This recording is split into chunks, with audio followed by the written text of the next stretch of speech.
This week on Supercars Torque, I preview the Sandown 500 and get my method acting skills on and find out how much pain Shane van Gisbergen really is in.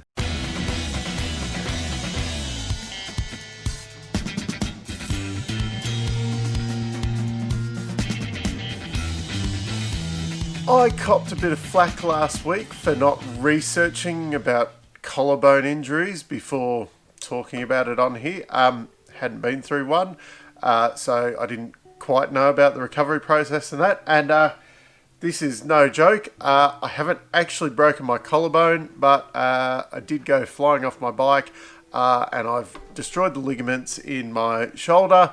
So I will not be riding for at least 6 weeks, apparently.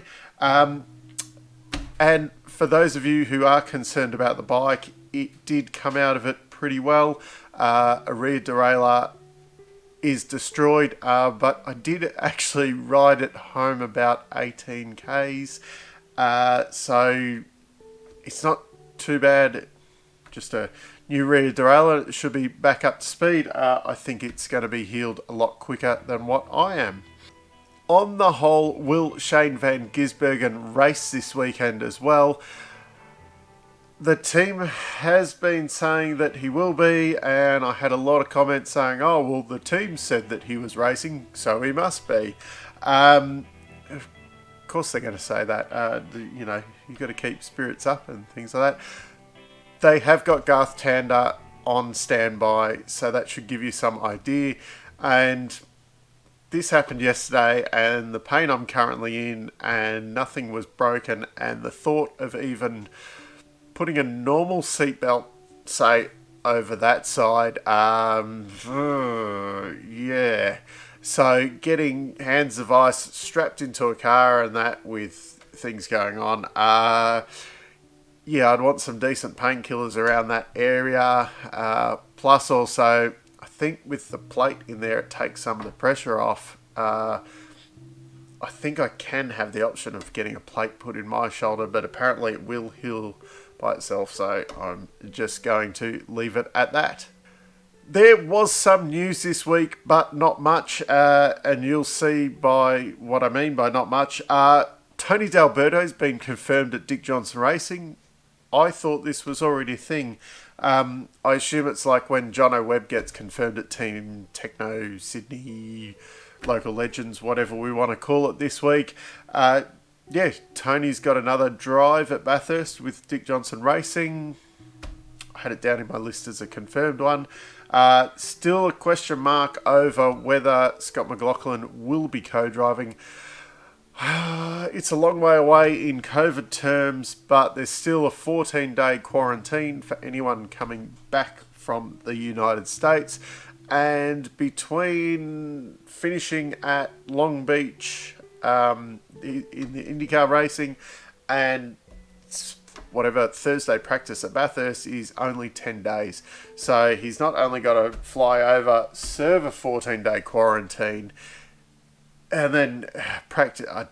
Yeah, at the moment, not sure what's going to happen once the vaccines come rolling through, and I'm sure that Scotty will be able to get a vaccine somehow. I think in America you can pull some strings and get a vaccine, so that might not be a problem. At the moment, it's about as questionable as whether Shane van Gisbergen is going to be racing at Sandown. And the other news this week, Darwin has a major sponsor. Merlin Garage Doors will be the sponsor. I actually have their remotes. I had to buy a couple over Christmas, so I know their product well. And they're also going to be having a big concert there on the Saturday night. Bernard Fanning, who was the lead singer of Powderfinger, I don't think they're doing Powderfinger anymore, so he was the lead singer of Powderfinger. Ballpark Music and Alice Ivy will be supporting as well. The usual complaints from people, because for some reason in this sport we have to complain about everything. Not like, hey, you pay $100 or whatever it is for a ticket for the weekend, and you get a kick-ass concert on the Saturday night. It's not like, they've got High Five there or something on the Saturday. There's pretty decent acts. Yeah, $100 or whatever it is for the thing.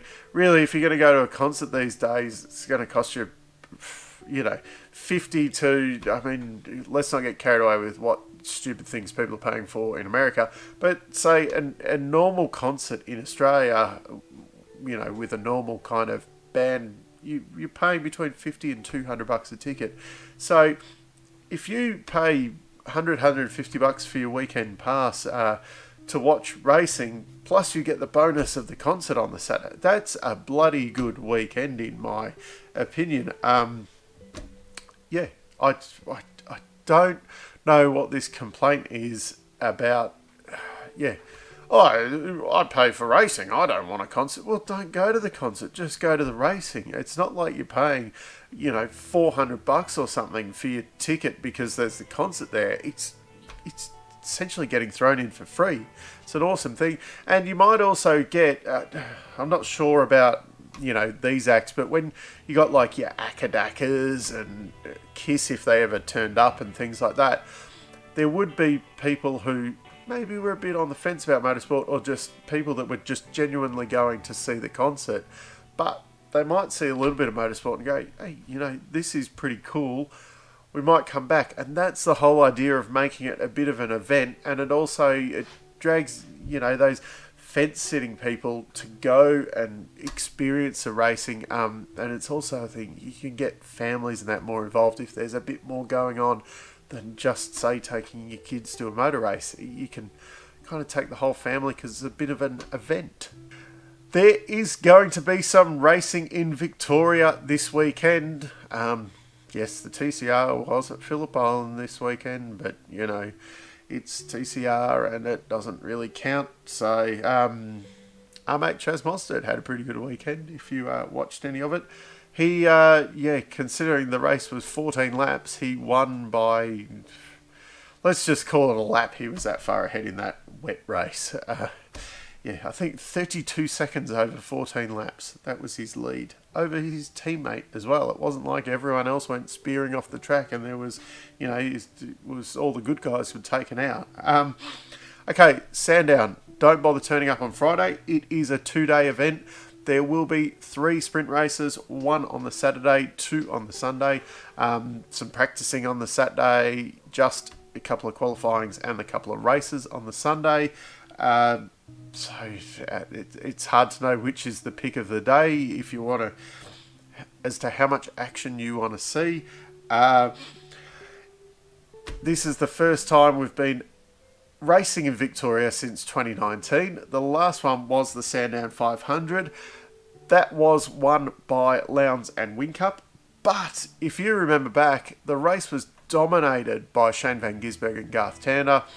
They were streaking away, and then I think they had some overheating, and the rear suspension collapsed. So definitely that was an overheating failure there. And funnily enough, Shane Van Gisbergen has never won a race at Sandown.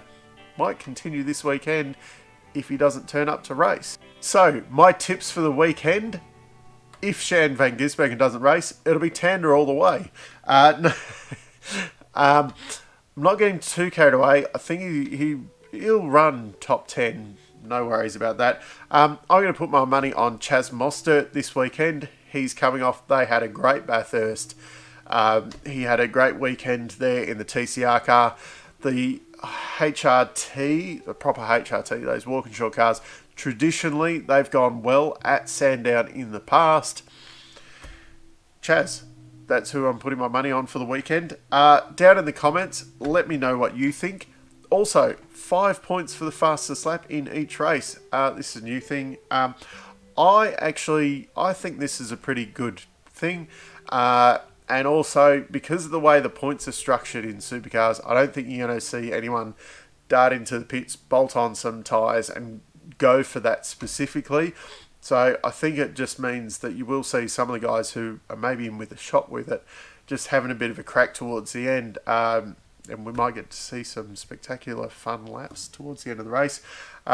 Once again, though, let me know what you think down in the comments. But yeah, short and sweet on this one because funnily enough, I'm in a bit of pain. So until next time, I'm still Dave, and I'll catch you later.